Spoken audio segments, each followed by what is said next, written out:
you guys that think you're just going to take your dog out and desense them to this gunfire, it would be like me taking you out every day and go, I'm going to kick you in the balls every day, and over time you're going to be desensitized by it. We were talking about some of the pain points of flashbangs, and at the time I didn't really know a whole lot about flashbangs. And essentially what I made is just a really loud blank gun is another way to look at it. So these are 12 gauge blanks. There's no projectile. They use approved modern propellants in them to make the effect.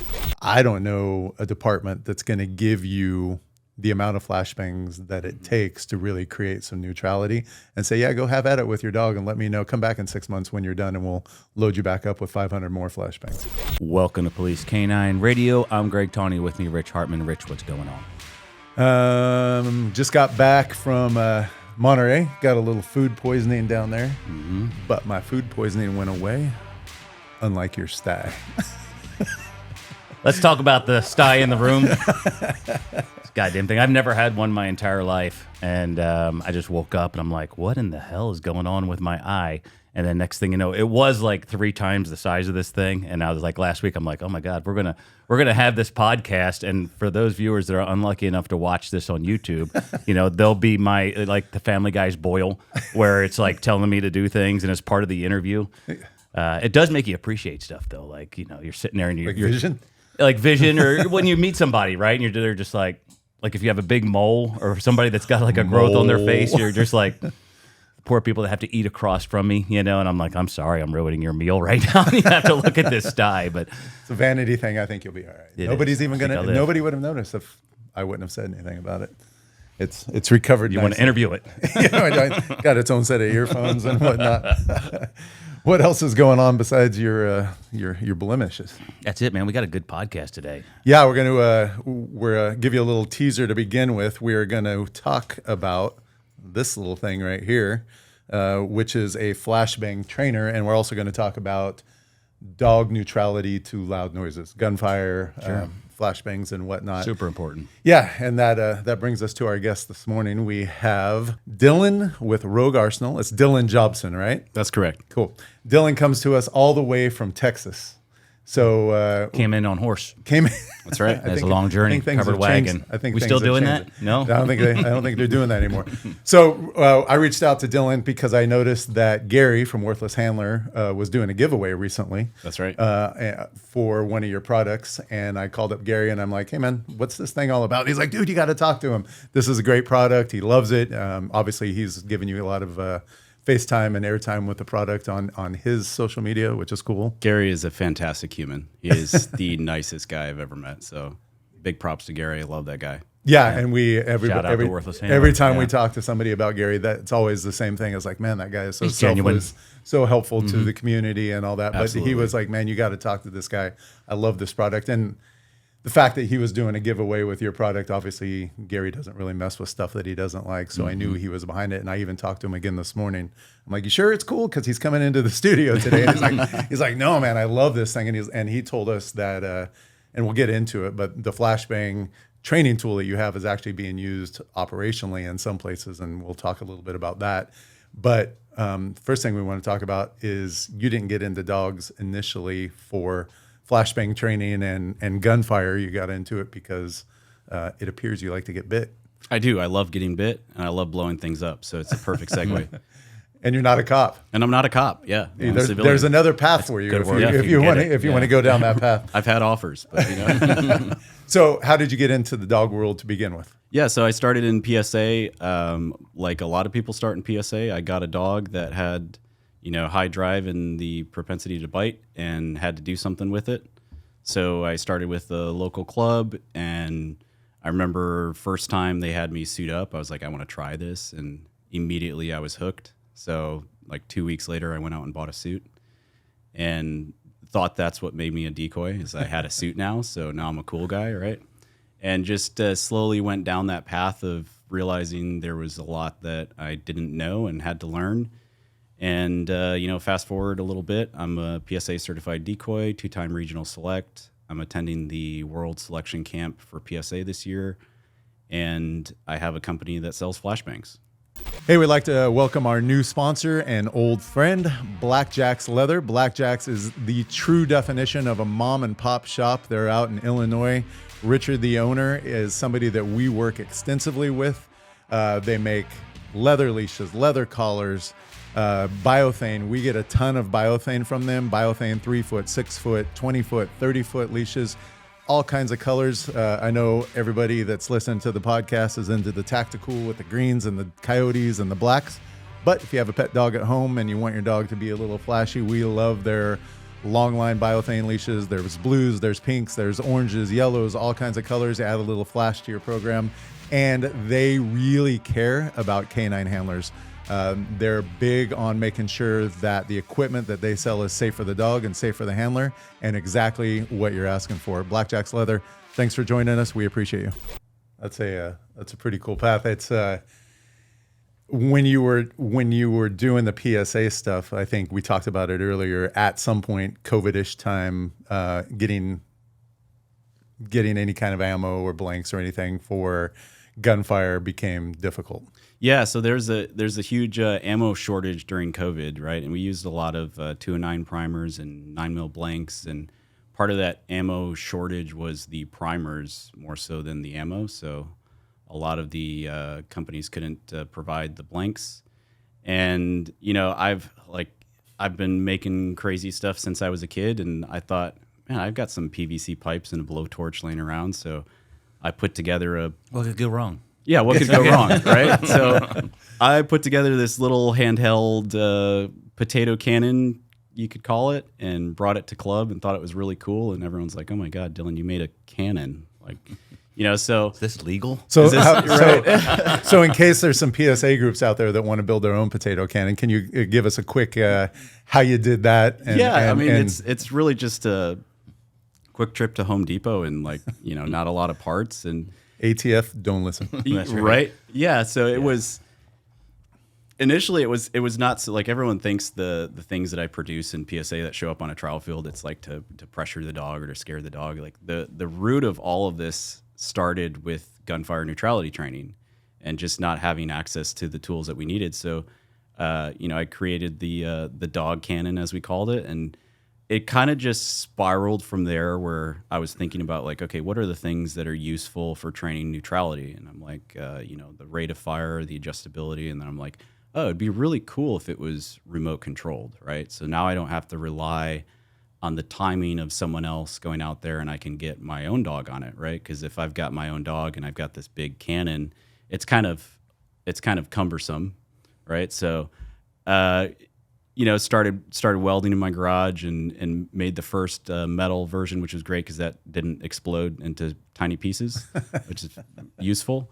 And added a little car remote that I got off of Amazon, and then it just spiraled from there. Like I started trying to make it sound more realistic and less boomy, right? So there was an element that I was missing there, that crack of gunfire, that signature supersonic crack, right? And so I was reading doing some light reading on some NASA research papers that I didn't understand, right? And they were talking about this new form of propulsion called pulse detonation engines. And I'm like, oh, that sounds cool. And it was like a series of detonations that are occurring that produces thrust. And they were talking about the rate of detonations, and it was like 3,000 rounds. I'm like, 3,000 rounds per minute. That's like a Gatling gun. Like I could use that, right? So basically, I took the same concepts that they had and shrunk it all down to fit in a small Pelican case. And now what I produced is what we call the MBS, and it can so realistically simulate gunfire that even ShotSpotter can't tell the difference. So we put it on a firing range where everyone's shooting off a variety of calibers, and I'm cycling through levels, and as the shooter controlling the remote, I can't tell the difference, right? The guys on the range can't tell the difference, and the dog can't tell the difference. So it's great because it's now I've got a thing that I can work those thresholds at a particular distance. I can change the variables of intensity, right? I can turn it up, I can turn it down, I can go full auto, all of these things without ever having to put rounds over top of my dog. So now it's like I don't need a gun range, I don't need the blanks, and there was a lot that came out of that I learned in building neutrality, where it's like, because I have this tool that I also don't have to reload, like the sustained rates of fire that we can do and how that affects the dog. And so we'll get into all that, but that was the first invention that I made. I ended up selling it to a company called Scenario Trainer. So they're the ones that produce that now. You can go check them out, scenariotrainer.com. And fast forward a little bit, same kind of thing. We were sitting at ATK9 and talking with some of the guys, and the topic of flashbangs came up, and there are logistical problems where it's like they were having trouble getting a hold of them for training, and they're regulated and they're expensive. And I didn't know anything about flashbangs, but I like blowing stuff up. So I'm like, well, what Challenge accepted. Challenge accepted, right? So I started looking into it. I'm like, why is it regulated? What makes it regulated? And so I thought, like, okay, so it'd be really cool if it was, one, not regulated. It's just a 12 gauge blank. It's reloadable. It's something that's cheap that anyone can have access to. So a canine guy doesn't need to necessarily go through the department and have their day box and follow all the guidelines for the ATF. They can just go out and train and get the effect that they're looking for, and they can get the reps that they need for something like a flashbang that is such a high amount of stimulus, right? So we got to be able to get the reps in so that we can properly inoculate our dog to the stimulus. I was thinking about that when you were talking about your gunfire simulator. I think one of the things, and we've talked about this before, one of the things that makes it difficult to create neutrality with gunfire is we have to go somewhere and create an environment, like a training environment. Like all the dogs are there, all the dogs are in the back seat of the car, somebody's on the range. Inevitably, there's one dog that has a gunfire issue and he's lighting off in the back seat. So all the other dogs think, well, shit, we should light off in the back seat too. And then it just becomes a whole thing. Where if I had a nice gunfire simulator with a remote control, and it was 200 yards away, and I was home, and I was just feeding my dog, or we were going for a walk, and I could hit off a couple rounds while we're playing frisbee or playing, just make it a neutral event. Mm-hmm.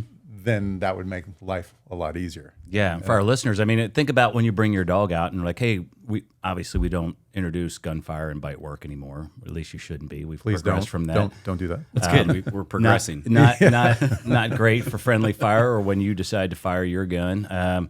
So that's been the issue, right? Even if we go to the range, we go, hey, we're going to go to the range and we're going to do OB at a distance, and we're going to have one guy down at the range firing a gun. What's that look like to the dog? Hey, we're at dog training. I'm now excited, and now the one guy over there. There's one guy that's standing over there that really I'm going to get to tasty. bite. This Yep. looks like it's bite work, and so, Rich, to your point, like being able to introduce this out of context to the dog, of even remotely thinking it's bite work, makes all the difference. Yeah. So that's really cool that you came up with something like that. Yeah, because there's so many cues that the dog feeds off of in those situations, right? The presentation of the weapon, the formation of how people are moving, right?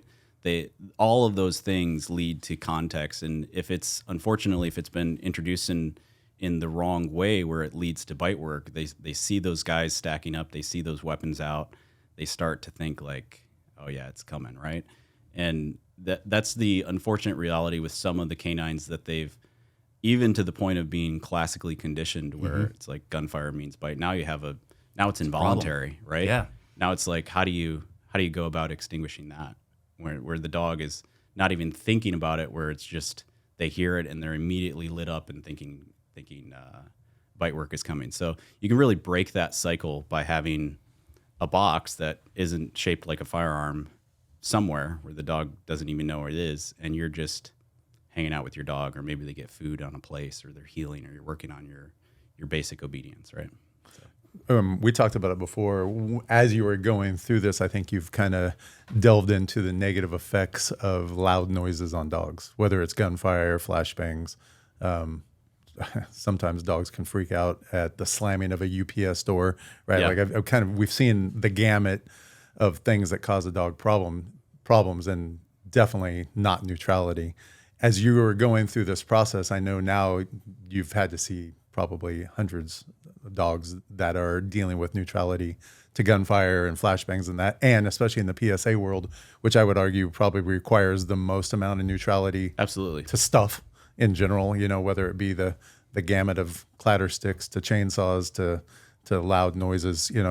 What are you seeing the effects of loud noises on dogs are, both scientifically and I guess anecdotally there? Yeah, so there's what everyone typically thinks about is like, I want my dog to be able to go through XYZ and not be scared of gunfire, right? That's what we all want. But there's also the other side of like where it's now becoming an activator for the dog. So like kind of like we talked about with gunfire to the bite. So that's why it's so important to understand the threshold of your dog and where to start and introduce this in a very systematic way where the goal is take any behavior that you have, whether it's healing or a down or your dog just existing. I want to start at a threshold that doesn't elicit a response, right? So we're at a distance with a level of intensity where I'm not really seeing a change in behavior. Say they're in a down, they may pick their head up, they may look around, right? And it doesn't really matter where you're at in your training, whether you have that dog that is super feisty and gets fired up by it. There is a threshold where that doesn't happen. You might just have to be half a mile away, right? Or a point where they barely even hear it, and it's just another Tuesday, right? And so then you start systematically breaking things down and gradually increasing the difficulty of what you're asking of that animal, so that you hang out there for a few sessions, and then maybe my next session I'm moving a little bit closer, and maybe we're doing a little bit longer duration of a behavior, and then the next session I might increase the level of the gunfire, like how many shots are heard, and then I move closer, and like you got to ask yourself, like, what are your goals here? Like, is your goal just I want my dog to not pop off a bite when he hears gunfire, or is it a little bit more where it's like I want to be able to move with my dog? Like I want to be able to shoot over top of my dog. I want to have my dog in a down, recall to heal under gunfire, move with a team, have them not look at backup as tasty options, right? Because like to me, that's more interesting, right? Now we're looking at gunfire as more of like an obedience exercise, right? Not just are they okay Acceptance. with it, right? Like is it okay? Yeah. So there's kind of going on a tangent here, but does that No, it's right. No, it's good. It's It's right a where we wanted It's to a be. good tangent to be on, because I think we're gonna build on that with the experience that you have with the teams that you're training. But I think you were also talking about some, like you did another, probably one of your light reads, and you found out some actual negative effects that the dogs were. Yeah. So that's there's a company called Blast Gauge Systems, where they make a little wearable. Actually, I might have it with me. Hey, I'd like to thank one of our sponsors, Ray Allen Manufacturing. They've been engineering tactical and working dog equipment like harnesses, collars, leashes for military police for over 75 years. They are continuously innovating. I always like to say, this is not your dad's Ray Allen. They are always looking for the bigger and the better.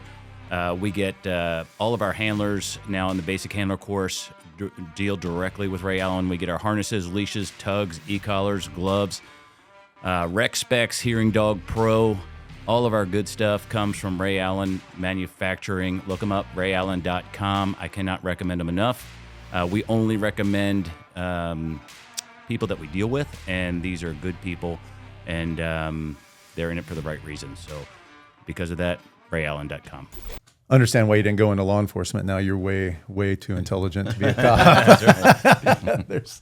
Hold on, I have this thing. I don't follow rules very well. That's the main reason. Yeah. So this little guy right here, it's a little wearable that they make that measures overpressure events. Yeah, you can clip it on your It's a kit. nice brooch. Yep. It could be like evening wear, or is this kind of a... You can use it to cover your sty if you want. Oh, perfect. Like a cyborg. Yeah.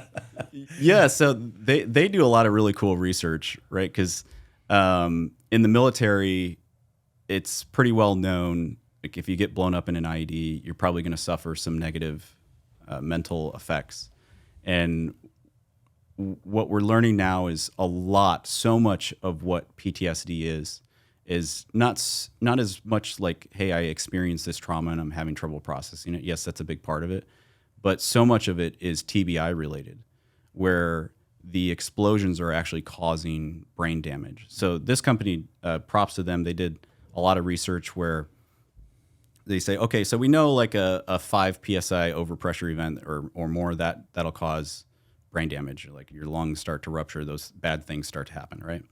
But what about the exposure at a level that doesn't cause damage, but you're doing it so many times that you start to accumulate effects? Is there anything there? And what they found is, like, so when we're measuring explosions, we're usually measuring them in some form of pressure, like how high is the peak.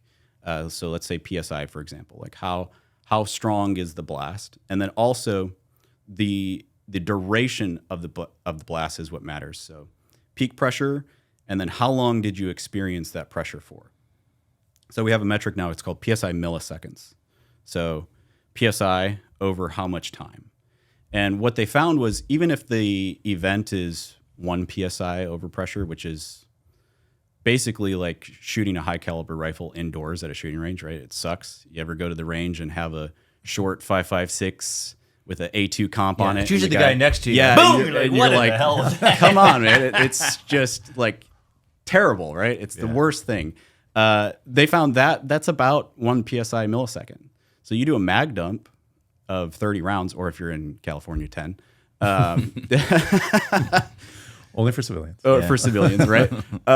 And you just accumulated 30 PSI milliseconds of pressure. And they found that 30 PSI milliseconds gives you a 50-50 chance of having brain damage. Wow. So, and that's for humans. For one Magnum. Yeah.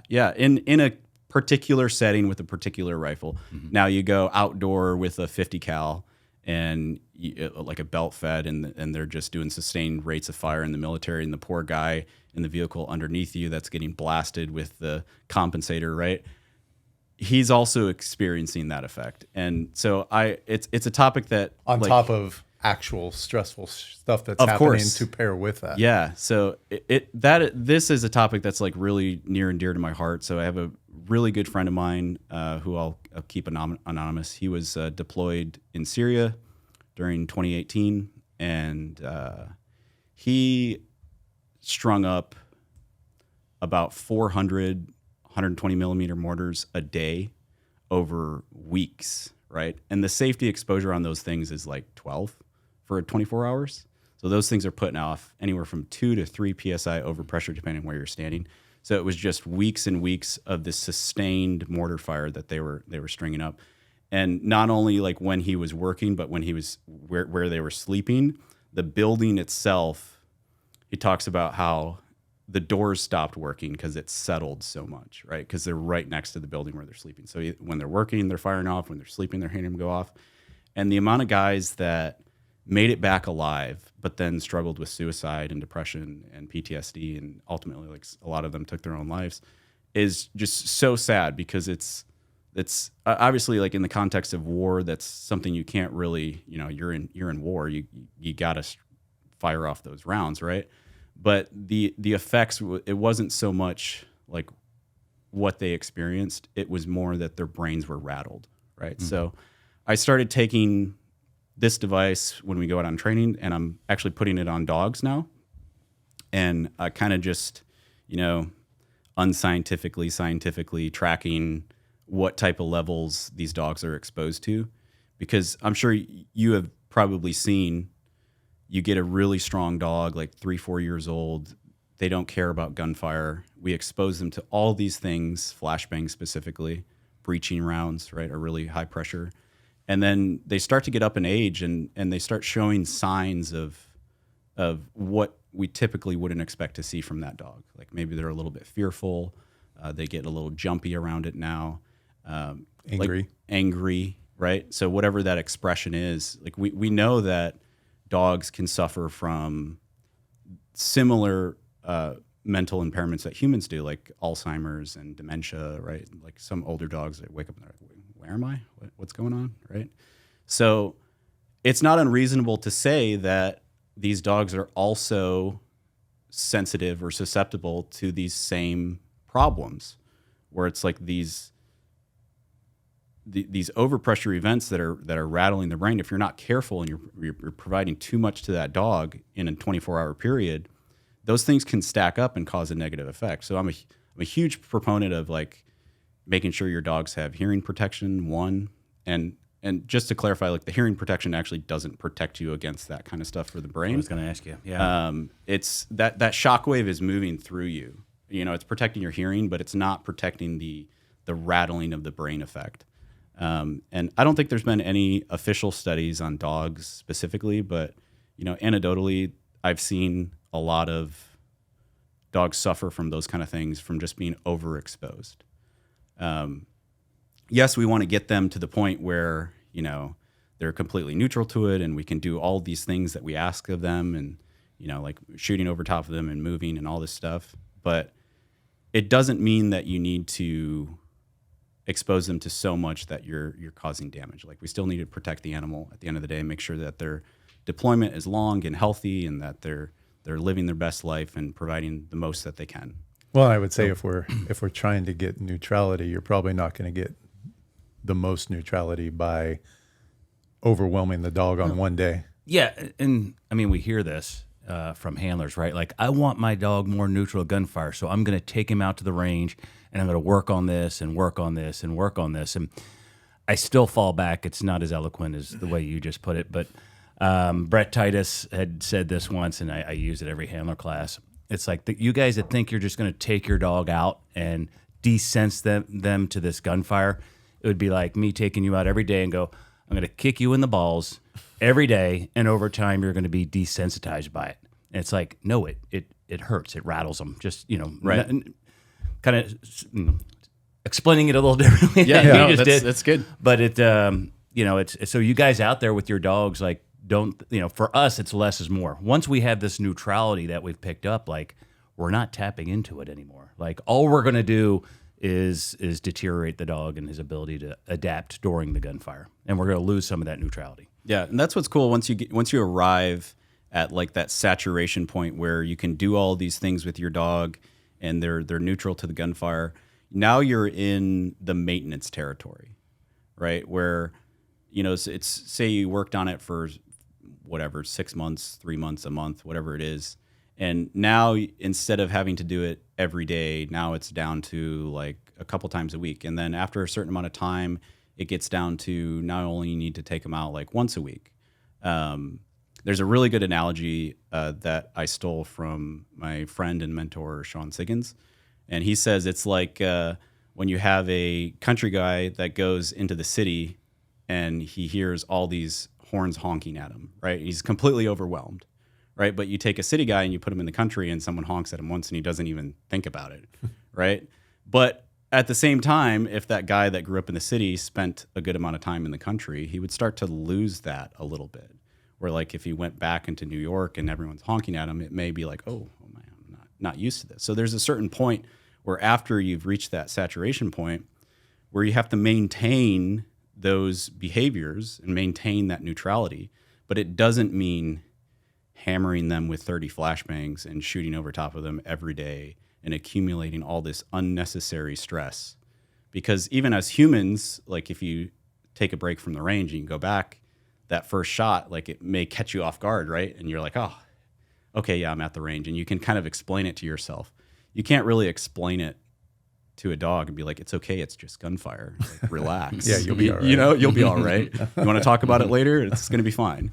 And I think in the beginning, and we went off track a little bit, we were talking about how you like to kind of see the dog's starting point, right? So if the gunfire is a half a mile away and the dog's like, I noticed something, but I'm not bothered by it. You know, maybe a little twitch of the ear. It's almost like the same we do when we're starting off with e-collar. Like, okay, you're pretty much normal there. We're not, you know, you're not upset about it. You're not barking at it. You're not flinching from it. You just maybe notice it.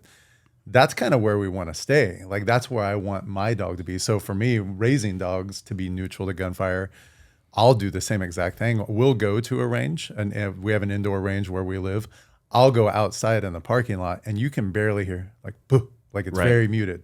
We do a whole bunch of obedience there. The dog doesn't know anything's going on. Next stage is to move inside, do it in the lobby, go to an actual, like a PD range or a sheriff's department range. I'm up in the parking lot working stuff. They're probably 1,000 yards away. Right. And you can barely hear stuff going on, and I'm getting the behavior that I want from the dog without the dog even paying any attention to that. That's when I start thinking that it's time to move closer to the gunfire. I don't start my dog neutrality to gunfire off at the range. Right. It just doesn't.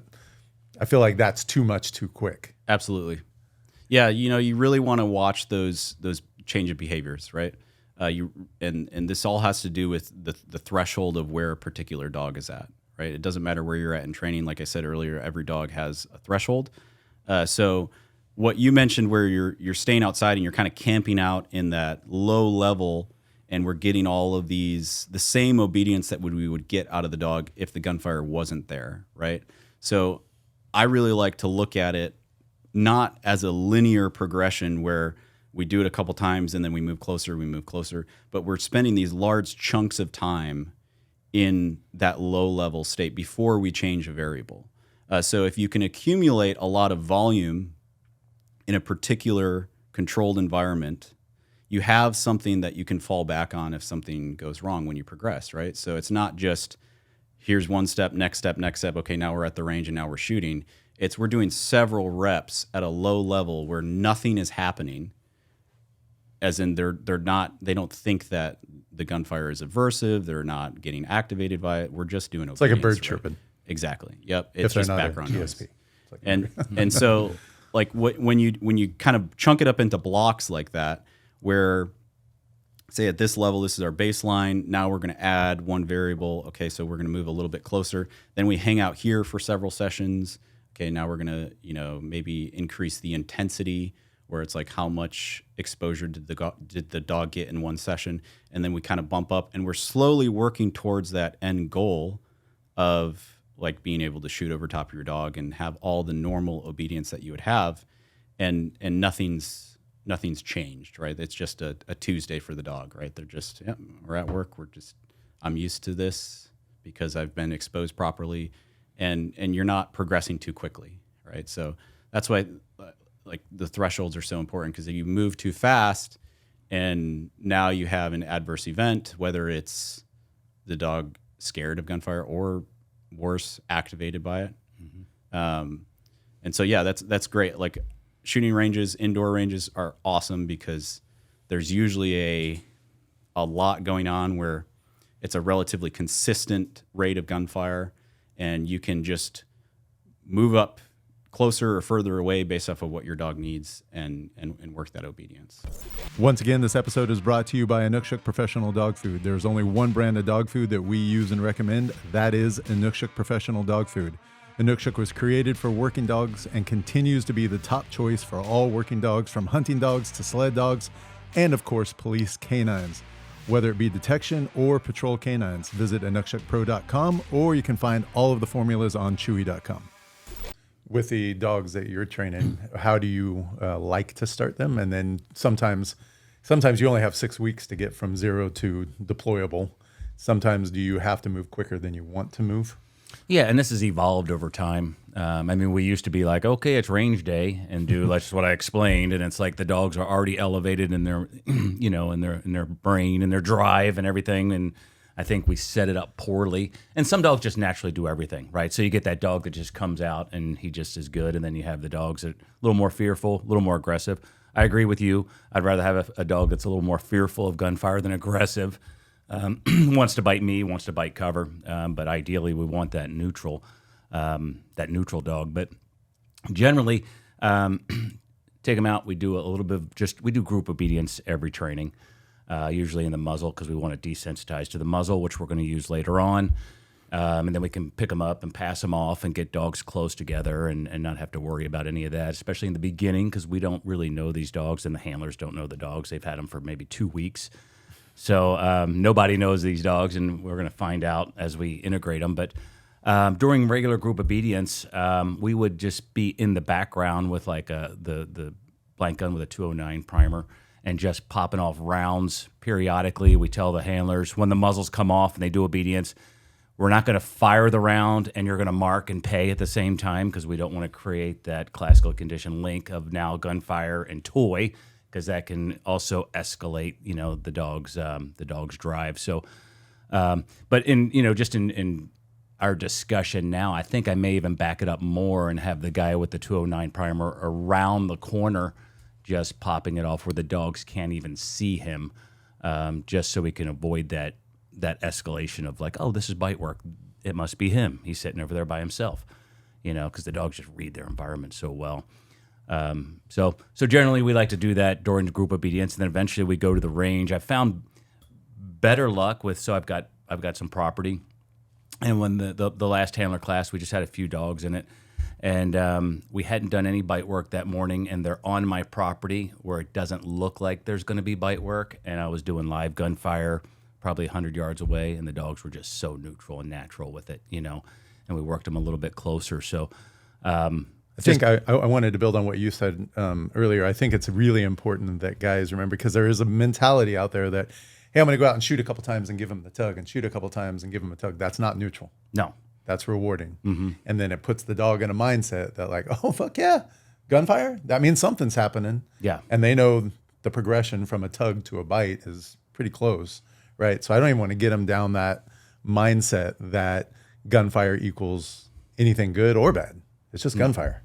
Yeah, and if you're going to reward your dog doing OB, it may be a little bit of food. Yeah. If it's a normal pattern of your obedience, and you're doing some toy or food or whatever, Agreed. I think that's separate, because now you're keeping it normal. But if it's bang bang toy, you're going to create a problem. Yeah, we're big on always. I love those rec specs here in Dog Pro.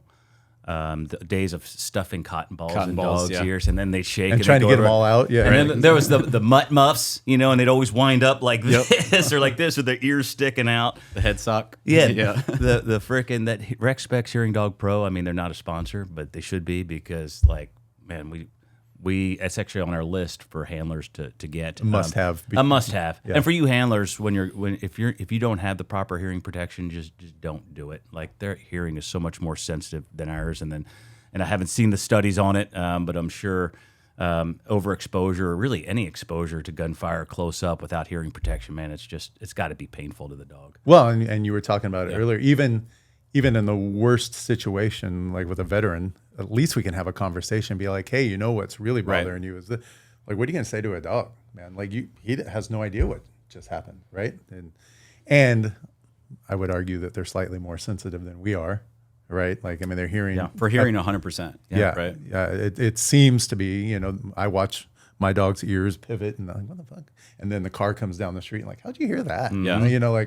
But they do. So this stuff must be tragic, if we're not doing stuff to protect their hearing and their brains and all that, it must be really hard on them to deal with. So I think the least we can do is prepare them for that. Yeah, because we know the frequency that a dog hears is much higher than what a human hears, right? That's why we have the dog whistles that, we can't hear, but the dog can hear.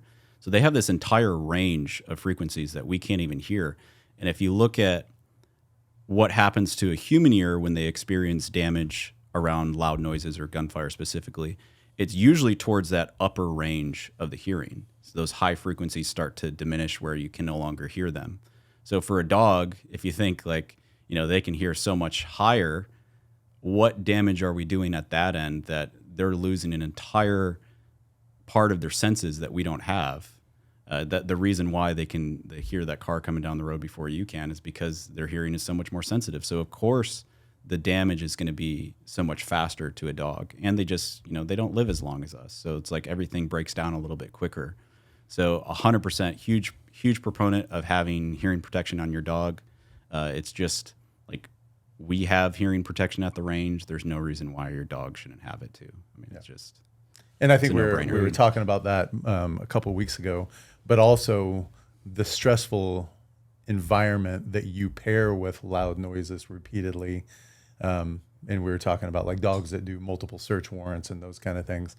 Like, you probably should be doing something to help your dog get through that. If your dog is always the backyard dog and the search warrant that always has a flashbang, you might be causing some stress to your dog that you didn't intend to. You're probably causing some stress to your dog that you didn't intend to. Yeah, we have handlers that work with SWAT teams that take out the Rec Specs Hearing Dog Pro, and when they go to bang, they actually put it on their dogs on the perimeter, and then boom, smart. they bang, and then they just rip it off and throw it in their pocket or throw it on the ground, pick it up later or whatever. But they're constantly doing that, and it's one more step for you guys if you're actually deploying with, doing search warrants, doing arrest warrants constantly, and doing bang, bang, bang, bang. We've seen the cumulative issue with one dog that the handler didn't do that. And it was always bang, bang, bang. Nothing happened, and now he hears bangs and he wants to get back in the car. Yeah, and it's a real problem. As would I. I mean, as a human, and knowing what's going on. The reason why we got you here is obviously to talk about loud noises, and I really think you're onto something bigger here, and we can talk about that another time. But I just feel like there's more going on, and there probably needs to be more studying, more preparation into getting dogs prepared for loud noises. And it sounds Absolutely. like you're knee deep in that world, whether it was with your original product or the one that we're going to talk about now. But I wonder how many dogs should be wearing this. Well, how many cops and how many vets? Right. I mean, how many, all of us should be probably wearing something like that, but Absolutely. for another time, Another podcast. Yeah. So Rogue Arsenal is your company, and this is your training aid for flashbang training. And if you could, I'd like you to kind of go through this and explain to our viewers and listeners how it works, and how you intended it to work, and the benefit for the dog and for the person that's using it. Yeah, so this all started at ATK9. I want to say it was last year or 2 years ago. Just sitting down at lunch talking to handlers, and we were talking about some of the pain points of flashbangs. And at the time, I didn't really know a whole lot about flashbangs.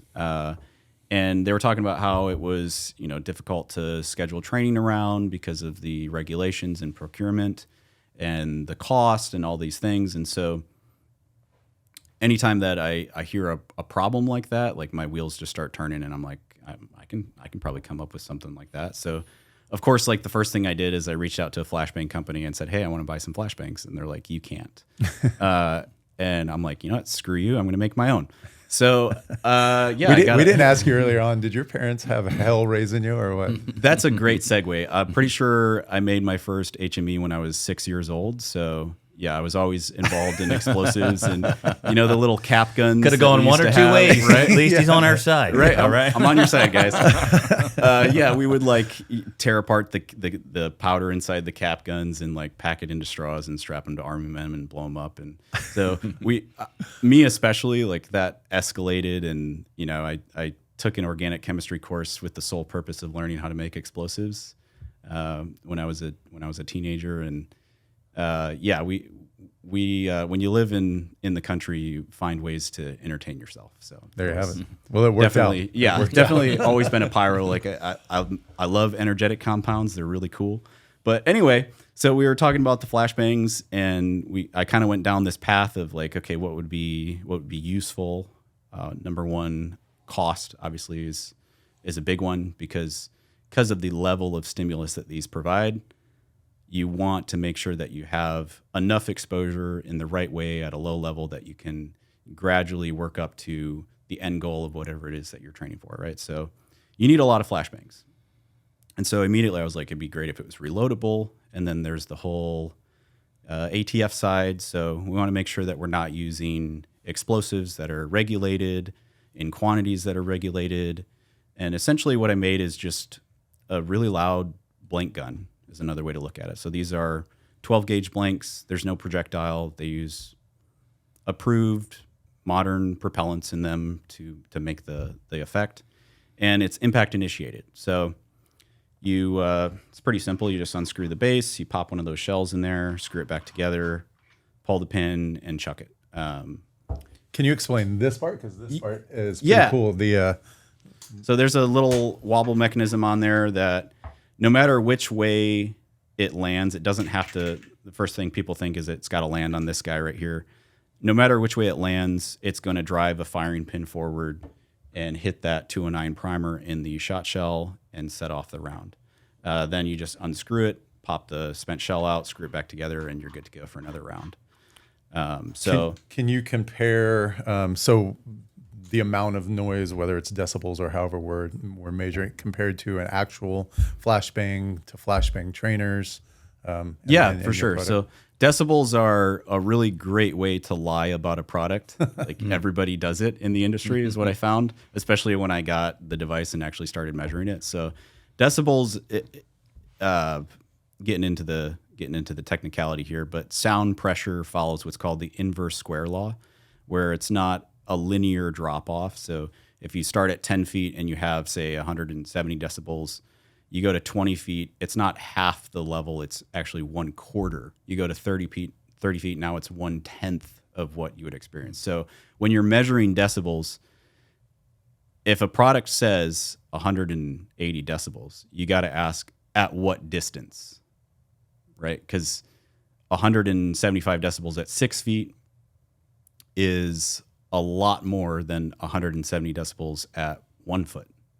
So this guy is 175 decibels at 6 feet, 1.5 PSI overpressure average. And most flashbangs, they use PSI overpressure it's like a better metric, because decibels, once you get to a certain point, it's like what the human ear can hear really just kind of, you can't really differentiate the two. What you're feeling is the overpressure, right? So what's different compared to a normal flashbang? So the intensity, the peak pressure is pretty close to the same. A lot of flashbang manufacturers are around 1.5 PSI peak overpressure. Most of them have a little bit longer pressure duration. So you feel it more at a greater distance. This is just under 1 PSI millisecond. So still very, very loud. The next trainers, there's some disposable options. There's the ones that the body is just a piece of metal and you replace the fuse, and the fuse is what goes off. I've had SWAT teams that were testing this out, and they're like, hey, this is really great, but any way you can make it quieter? Because the indoor ranges that are approved for training bangs, the training bangs we're using are like, yours is 4 times louder. So it's a little bit, too loud for that indoor application. So it's really loud. It's a great approximation of what a real flashbang would be, without having, all the headache of the regulations and the cost. And I was going to say, and a great cost savings, right? So you were talking about what you warranty in that for. How many? Yeah, so these I'll warranty, no questions asked, for 100 rounds. The body itself is $249, so you get 100 deployments at least. I've had it go as high as 300. What wears down on these is actually the firing pin is the first thing that's going to wear down, and the wobble mechanism. The body is going to be good for a long time. So when you start to see that the firing pin is wearing down, if it's under 100 rounds, I'll just send a new one out, no questions asked. So that's $249 for 100 deployments, and then each one of these is about $1.80 a pop. So you're under $5 per deployment compared to $20, $50, $80, depending on what you're buying. So you can get a lot more reps with your dog, which I think is very, very useful. And way more transportable by the average Yeah. canine handler. Yeah, so that was Doesn't that have was any the ATF requirement. Can I take this on the plane with me? I have flown with them, so what I do is I check a firearm and I put it in the case with the firearm. Okay. Because it's kind of in that nothing category where they don't know what it is, right? Yeah, But you're this part might might be be a pro- suspicious going through the X-ray machine. yeah. No, I haven't had a problem yet. But this is just blank ammunition, right? So there's no projectile, but I still transport it the same way that you would transport regular ammunition on a plane, right? You're going to declare it. You're going to have it in the box. It's not going to be loaded. All the stuff, the locked case, all that stuff. And I have flown with it with no issue. But And you mailed this one to me, and it was mailed to California, which if there was a state that was going to have a problem with something being mailed. yeah, so We're because here. they used to have that thing where all ammunition had to be shipped to an FFL. Well, this isn't ammunition. It's technically not ammunition. They're blanks. And so the shipping guidelines it is a form of hazardous material that I have to ship limited quantities ground, and which is why it comes with the same black and white triangle on the box that you get when you buy ammunition. But other than that, it's a 12 gauge blank. That's all it is, and it's a piece of metal that triggers the 12 gauge blank. And you, and I know you can't speak to which agencies, and it doesn't really matter, but you've had agencies now that are also have moved away, have joined with using it as a training tool, and also are using it operationally. Yes, that's correct. So, it doesn't solve all of the problems of flashbangs. I still think there's a use case for traditional flashbangs, but if you look at like banging interior, where a lot of admins are hesitant to do so because of the fire risk, this is a significantly reduced fire hazard. So now that opens up the doors to, okay, we can bang inside now. And for purposes of like announcements where you're banging exterior, it's a great tool because you don't have to waste so much money in just making announcements, right? You're getting the same effect. It's probably good for yard dogs that haven't seen any kind of neutrality training. Actually, we did have, so there was a SWAT team that had, that's a good one. I have body cam footage of that. I don't know if I can say the name, but they breached the door, team started moving in. There was a loose, angry pit bull that was trying to eat them. And the guy that had it was also a canine handler. And you hear on the body cam footage, he's like, "You got that toy with you?" He's like, "Yeah." He's like, "You want to use it?" He's like, "Yeah." Right. And so it ended up being extremely effective. You can't see it on the video, but the angry pit bull tucked tail and ran to the backyard and hid in the doghouse while they cleared the rest of the house. And they ended up arresting all the suspects, and no one was hurt in the process. And Didn't have to shoot the dog. And you didn't have to shoot the dog. And I'm like, that is such a cool use case, right? Because I get it. What are your options when you have an angry pit bull coming at you on an op? Like Fire extinguisher. Yeah. Fire extinguisher. If you, if you have one handy, if you It's been- pre-planned, have one which handy, hopefully right? you did. It's but been the if go-to not, for years. I mean, Yeah. and if you could replicate a tiny little fire extinguisher with the noise and the fog, I don't know why it works so well, but dogs, pit bulls hate it. Hate fire extinguishers. Yeah. So But this would be a 2-for-1, right? You could carry that, and that was a really cool one. And then also we had, we've had some SWAT teams that have trained with using ceiling deployments. So because it's impact initiated, right? Typically ceilings have nothing on them that's flammable or would obstruct the function of the device. So they're actually chucking it at the ceiling now, which is really cool because it just blankets the entire room in the effect of the overpressure. And then I periodically get body cam footage of them using them on ops for clearing interior, especially. They're really useful for high-risk vehicle deployments, like if you have a pinched car. I just went through, it's the second time going through with Billy Sawyer. Shout out to him. He does a integrating K9 into SWAT course. And so we did a lot of reps of that with stacked behind a vehicle and you're throwing it at the vehicle. The nice thing about it, because it's impact initiated, there's no time delay. So you're not cooking off a fuse going one Mississippi, right? Playing high risk cornhole, right? Hoping it doesn't go off in your hand. It goes off on contact with the vehicle and provides the most effect because it's going to be perfect placement every time.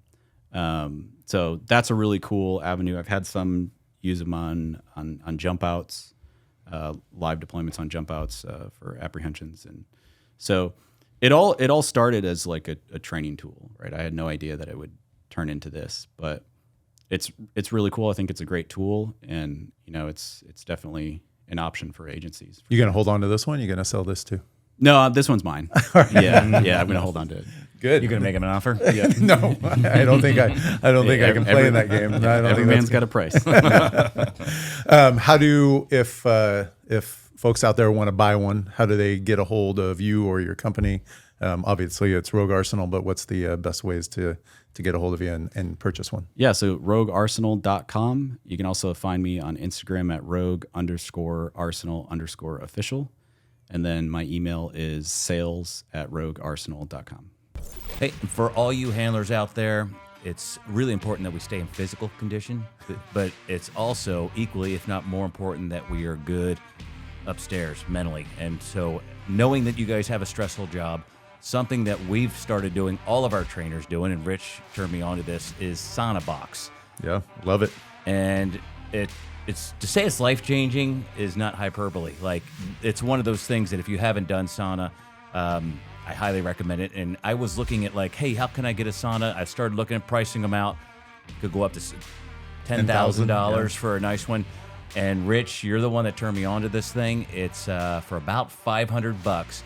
You get a sauna that it's steam, and it is not pleasant when you hit about the 20-minute mark if you can hang in there for that long. But when I come out of this thing, man, I feel so much better. I feel decompressed. I feel like I'm a nicer person. Yeah. And it's one of those things that now I do probably 4 to 5 days a week.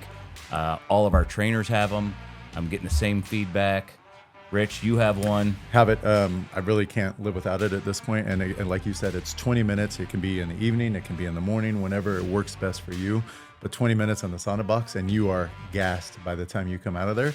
But rinse off, get ready to go. Like, man, your body feels better. Your brain feels better. I just feel like I can take more on that day. My sleep is definitely better. Yeah. I love it, and I use it. Like, I'm with you. I use it 4 or 5 times a week. It's part of my program now. And it's the least invasive part of my program that makes me feel that much better. Yeah, lots of studies on it. So go to saunabox.com, use keyword K9, K the number 9, get yourself an extra 10% off. Tell them Rich and Greg sent you. Have some fun and sweat it out. All right. We're almost at the hour mark. We were talking about this. I know when you first said, like, are we going to have enough to talk about? I feel like this is one, because of course everybody that's doing gunfire, at the least, everybody that's doing that sees the effect that it has on the dog if you don't do it right. So everybody's like, man, is there a better way? Anybody that's thrown a flashbang or been around a flashbang with their dog sees that effect too. And sometimes it's great, right? The dog wants to be super violent, and then flashbang, throw the dog around range, and we can use that undesirable effect on the dog's brain to do some good, right? Like it's pissed off and it wants to go do something. But I think we all want to do better for our dogs. Yeah, for sure. And us, right? And this allows us to prepare a dog, because if you're going to train a dog to be ready for flashbangs, I don't know a department that's going to give you the amount of flashbangs that it takes to really create some neutrality and say, yeah, go have at it with your dog and let me know. Come back in 6 months when you're done and we'll load you back up with 500 more flashbangs. So this is the only way I think that you're going to bridge that gap. Yeah. And just touching upon what you just said, like if you're using them operationally, that's pretty exciting for the dog, right? Bang, send in for a search. Bang, send in for a search. You're going to have to balance the dog out in training of now taking him out of that environment and going back to your, I think you called it like the maintenance training aspect. Yeah. With the bangs. Because you could do all that build up, and now we're going to go bang, search, bang, search, bang, search. Right. Maybe he gets a bite out of that, and then, we're going to let that genie out of the box of classically conditioning that behavior. So definitely something, if you are deploying with bangs, you should have one of these for your everyday training. Something else I want to talk about real quick, just because every time we talk about gunfire, I want to make sure all our handlers are really clear on this. If you do go to the range and you are going to shoot with your dog, obviously, number one, we talked about the hearing protection is a must. You're not going to desensitize your dog to it by not having hearing protection and make him better. You're gonna destroy that dog over time. But the other thing is always have a 15-foot line on that dog and have a safety officer behind you. We have had a handler that had trained with a different group prior to us, was with a different agency, and he accidentally killed his dog at the range. So he downed him, drew his weapon, fired. The dog was fine, did it again, and the dog jumped up, and terrible for him and everybody involved. So I don't care how good your dog looks. It only takes them one time for them to jump up while you're shooting, because we're teaching you to look at your front sight, not look at your dog when you're shooting. In order to do that, have a safety officer, have a 15-foot line. I like to step in front of my dog to help him with a little bit of that concussion, try to take it off of him a little bit. That's why I don't want to shoot right next to his head. I think only bad things can happen from that. If it happens on the street, it happens on the street, but not a great training practice. And then other than that, just use caution with your dog whenever you're doing gunfire around them. Yeah, and we talked about it at the very beginning. I think it's important to come back to this. Stop doing bite work with gunfire as a training tool to prepare it. I mean, you might need to see it once or twice, but to make it like bang, bang, bite, that's a problem, and it's going to be a problem. I had all three dogs that I ran on the street were all 3 KMPV dogs.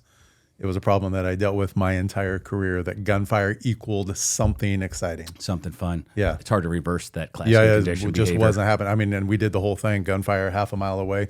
Like they were all ready. They knew what that meant. It created a problem.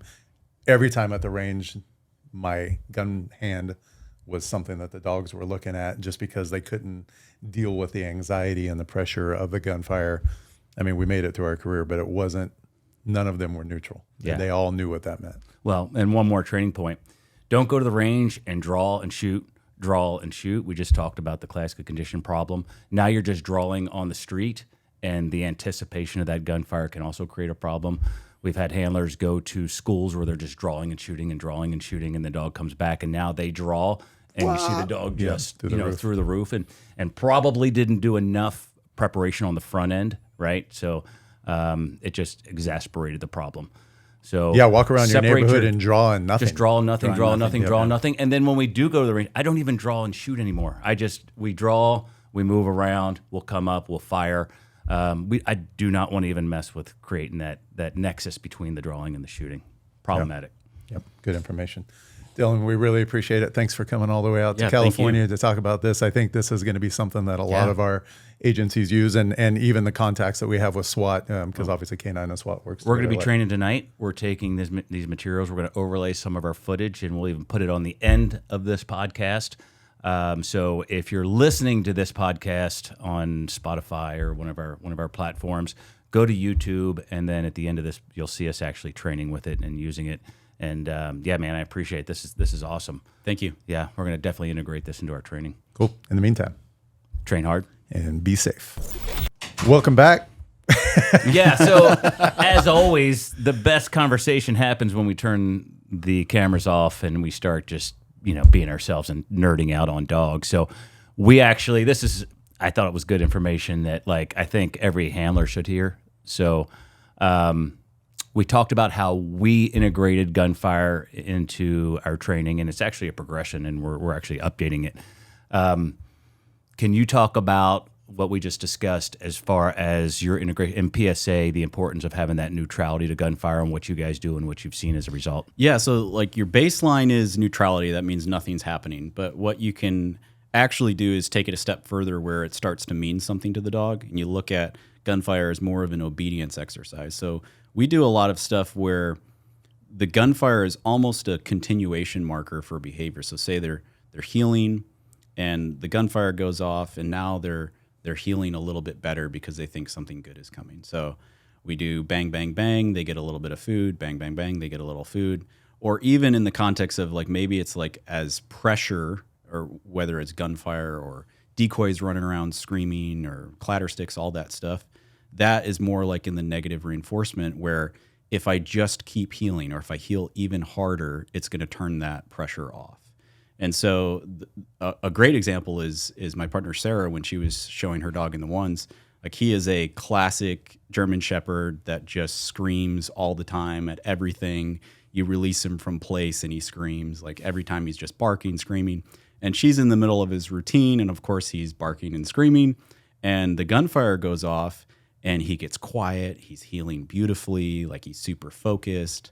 And it's you ask yourself, why is that? Well, he's thinking there might be something good coming here. It's not so much to the point of the classic problem of bang to a bite, right? But it's good enough that they're I might get paid here. And I like having them think about that in the back of their mind, where it's more handler focused, where something good is coming here. If I just keep doing it a little bit more, I might get paid.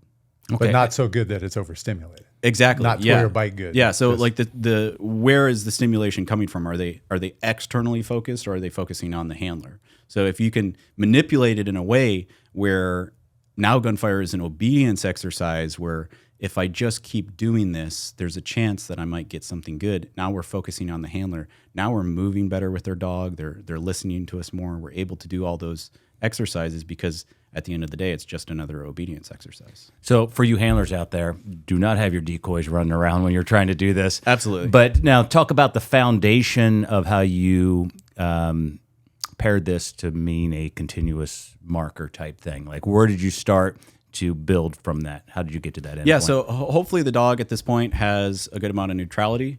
Neutrality is that it means nothing. So do a lot of work with in a down, or in a sit or whatever the behavior is. We've done that whole progression, right? Now we're starting to get into moving with our dog.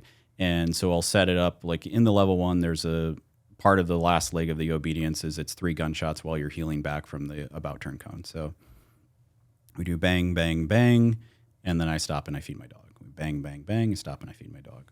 Or take decoy pressure, for example, in the 3s where you have craziness running around and decoys making all sorts of noise. It's pressure, pressure, pressure. It's on, and then it turns off, and the dog gets rewarded. It's on, it's on, it's on. It turns off, and then the dog gets rewarded. And so they start to think like, I just have to outlast this pressure. I just have to keep going a little bit more. And then you build on that for your duration. So like initially it's just a few seconds of stimulus, and then it can be 5, 10, 15. And sooner or later, you're going through an entire level 3 routine, and your dog fully believes that he's going to get something good at the end of that. And you go and you do your critique, and it's another long down, and then you heel off field, and you get a ball, or you get food, or whatever your reinforcer is at that point. So it's useful. I think that there is an application in law enforcement where this can be beneficial, especially if the focus around stimulus is on you as a handler and not the people around you, the backup, the decoy, et cetera. So as you're working through that progression, I hope that sparks some interest and gets people thinking about like how can we manipulate this so that the dog is more focused on me than what's going on around me, because then it's much easier to control your dog and move around. And also, when we went off air, we started talking about the interview that we did with Dr. Melanie. Yes. And you brought up the discussion that we had about our dogs. What did we ask him? Auditory exclusion. Auditory exclusion stress. in Yeah. dogs. Like, does it happen? We know it happens in humans. Does it happen in dogs? And the light bulb went on, and then we said, stop, we're going to hit record again. So what is your experience with that? Yeah, so auditory exclusion in the like scientific definition is typically around a fight or flight response, like a high stressful environment. It's controlled by the SNS, the sympathetic nervous system, which is a very base level function in your brain. So think like your heart beating. You don't have control over that. So auditory exclusion is more around like norepinephrine and epinephrine and like fight or flight response. But what we're typically dealing with is dopamine, right? So we all hear like dopamine is released when the dog anticipates the reward. Like that's pretty well established. Like the anticipation of the reward is where dopamine comes. But that's not the only place that dopamine is, or the only time that dopamine is produced. It's also produced around goal-oriented activities. So like the dog's trying to get something that they want, and as a result, the dopamine is rising. So I have an analogy where, say you're on the couch playing video games and you're in the middle of a game, and like your wife comes up to you and says, hey, I'm going to go to the grocery store, get XYZ, I'm going to leave in 15 minutes. And you're like, yeah. And then like you're playing and like the game's over and you're like, I won. All right. And you turn around and you're like, where are you going? And she's like, are you serious? I just told you I'm going to the grocery. Like, tell me I'm not the only one that happens to, right? Yeah. Right? I was waiting. Where's the dopamine coming? Right? So the dopamine is that game that you're really intensely involved in, and you have these goals and you're like trying to get to those goals. Same for the dog. And what happens is it's not that you have total auditory exclusion. It's just that it's not prioritized for the goals.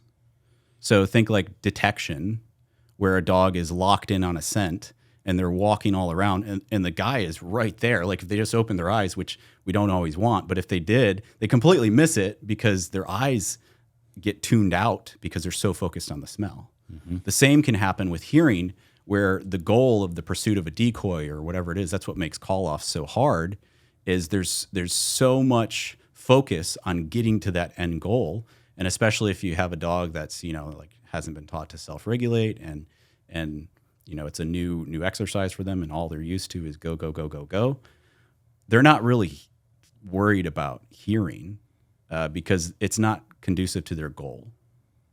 So it's not total auditory exclusion in the sense of a fight or flight response, but it is a reduction in hearing because the brain doesn't prioritize it to get its goals. So not the same science, but the same results. Very similar results. Which is why like things like the dopamine box and all that work so well, because and that was a whole other topic. If they're focused on that goal, yeah, then everything else just melts everything away. kind of just melts away, and it's not as much of a stimulus. So the key would be work your impulse control at lower levels of stimulation, and then work up to maybe the call off or the bite work, or whatever. So like absolutely, you're always starting at an easy progression. I mean, you had Jerry Bradshaw on here, and we talked about that, of like starting with toys and like the progression up from there. And when he was talking about capping, getting them to internalize those things and then express it, it's very similar progression in a lot of dog training. It's like starting low and working your way up. This 5 minutes of bonus track is brought to you by Rogue Arsenal, who will go buy our coffee later this morning. Love it. Again, perfect. Train hard. Be safe.